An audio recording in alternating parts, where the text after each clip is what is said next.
आणि आपली मस्त अशी बोटव्यांची खीर बनवून तयार आहे। छान अशी दाटसर झाली आहे खीर आणि दिसते तर खूप अप्रतिम ही खीर। नवीन रेसिपीच्या अपडेटसाठी मधुराज रेसिपी चॅनल सबस्क्राइब करा आणि त्याचबरोबर बेल आयकॉन क्लिक करायला विसरू नका। नमस्कार, मी मधुराज रेसिपी मराठीमध्ये तुम्हा सगळ्यांचं खूप खूप खूप मनापासून स्वागत। आज आपण बोटव्यांची खीर कशी बनवायची ते बघूयात। मागच्या एपिसोडमध्ये आपण बोटवे किंवा त्या अनुषंगाने नखुल्या, गवल्या, फेनुल्या हे सगळं वेगवेगळे प्रकार कसे बनवायचे ते पाहिलं। आता हे जे बोटवे आपण बनवून घेतले आहेत त्याची खीर कशी बनवायची ते बघूयात। व्यवस्थित ड्राय झालेले आहे, ते सुकवून घेतले रूम टेम्परेचरवरच। तर हे साधारण 4 चमचे आहे माझ्याकडे। 4 चमचे बोटवे आहेत, त्यासाठी आपल्याकडे इथे 4 चमचे साखर आहे। त्यानंतर 1 ते 1.5 कप आपल्याला दूध लागेल, कारण हे जसजसे बोटवे शिजत जातात तसतसं ते दूध आहे ते आटत जातं।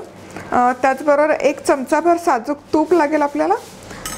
ड्रायफ्रूट्स किंवा सुकामेवा आहे इथे, काजू आणि बदामाचे तुकडे, थोडेशा मनुका आणि त्याचबरोबर वेलचीची पूड। सगळ्यात आधी आपल्याला काय करायचं तर हे बोटवे आपल्याला व्यवस्थित भाजून घ्यायचे। तर साधारण 1 ते 2 चमचे साजूक तूप घालून घ्यायचं आणि यामध्ये हे बोटवे घालायचं आणि छान असा सोनेरी रंग येईपर्यंत आपण हे भाजून घेऊया। इथे बोटव्यांना छानपैकी असा एकसारखा सोनेरी रंग यायला सुरुवात झालेली आहे। आता यामध्ये आपण सुकामेवा घालूयात आणि हा पण हलकासा परतून घेऊया।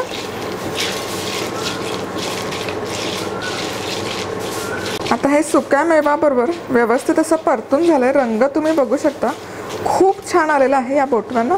आता हे मी बाजूला करून घेते। आता याच तुपामध्ये आपण हे मनुके घालूयात आणि हलकेसे परतून घेऊन बाजूला काढायचे, कारण मनुके आपण यामध्ये ठेवत नाही आहोत, कारण मग यामध्ये जर दूध घातलं थोडासा आंबटपणा असतो मनुक्यांना, ते दूध फाटू शकतं। म्हणून हे फक्त असे हलकेसे फ्राय करून बाजूला काढून घेऊ। खीर आपली शिजत आली की मग आपण त्यामध्ये हे मनुके पुन्हा ॲड करूयात। तर इथे मनुके छानपैकी असे फ्राय झालेत, तुम्ही बघू शकाल असे छान फुललेत। आता हे आपण बाजूला वाटीमध्ये काढून घेऊयात।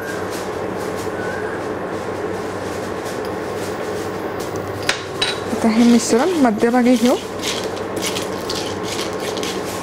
बोटव्यांना रंग खूप सुरेख आला, छानपैकी असे एकसारखे खरपूस भाजले गेलेत। आता आपण यामध्ये दूध घालूयात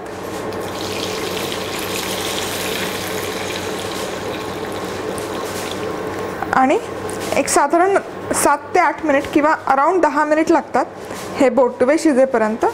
हे दूध घातल्यावर हे व्यवस्थित आपण शिजवून घेऊयात। आधेमध्ये ढवळत राहायचं म्हणजे हे दूध खाली पॅनला चिकटणार नाही।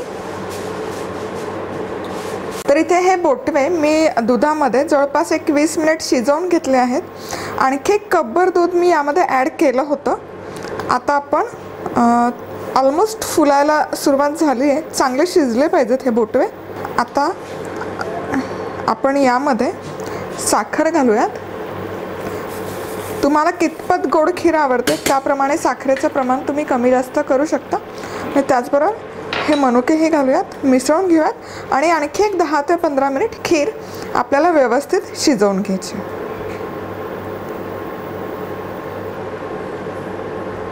आता ही बोटव्यांची खीर साधारण 45 मिनिटं म्हणजे पाऊण तास मी ही शिजवून घेतली आहे। आता गॅस बंद करते। छान अशी दाटसर झाली आहे खीर आणि इथे तुम्ही बघू शकता हे जे बोटवे आपण घातले होते हे ऑलमोस्ट असे फुगलेत आणि फुलून जवळजवळ त्याचा तिप्पट चौपट असा शेप झाला आहे। मौसूद बेसिकली हे शिजलं पाहिजे बोटवं जे आपण यामध्ये घालतो आणि दिसते तर खूप अप्रतिम ही खीर। मी थोडीशी दाटसर ठेवते, तुम्हाला हवं असेल तुमच्या आवडीप्रमाणे तुम्ही त्याची कन्सिस्टन्सी ॲडजस्ट करू शकता। आता यामध्ये वेलची पूड घालायची, मिक्स करून घ्यायचं आणि आपली मस्त अशी बोटव्यांची खीर बनवून तयार आहे। तुम्ही तुमच्या आवडीप्रमाणे यामध्ये केशर घालू शकता किंवा कुठलंही प्रकारचं फ्लेवरिंग तुम्ही यामध्ये करू शकता, जसं की थोडंसं रोज इसेन्सचे ड्रॉप टाकू शकता किंवा याला थोडासा रोज फ्लेवर द्यायचा असेल तर जसं की आपण आधीच्या एपिसोडमध्ये रोज सिरप कसं बनवायचं ते पाहिलं, ते रोज सिरपचे 2-3 चमचे जरी घातले तरी याला एक वेगळा लुक येईल. म्हणजे थोडंसं मॉडर्न आणि ट्रेडिशनल असं ते कॉम्बो होईल आणि खूप छान दिसेलही, चवही छान येईल. तर सगळ्यात आधी हे बोटवे करून बघा. बोटवे करून पाहिलं की ही खीर पण नक्कीच बनवून बघा. खूप छान होते, चव खूप छान लागते, त्याची कन्सिस्टन्सी किंवा टेक्स्चर जे म्हणतो खूप अप्रतिम येतं. तर आज वेळात वेळ काढून तुम्ही ही रेसिपी पाहिल्याबद्दल तुम्हा सगळ्यांचे खूप खूप खूप मनापासून धन्यवाद. पुन्हा भेटूयात असाच एका छानशा रेसिपीबरोबर. तोपर्यंत मस्त राहा, खुश राहा, आनंदी राहा आणि सगळ्यात महत्त्वाचं खात राहा.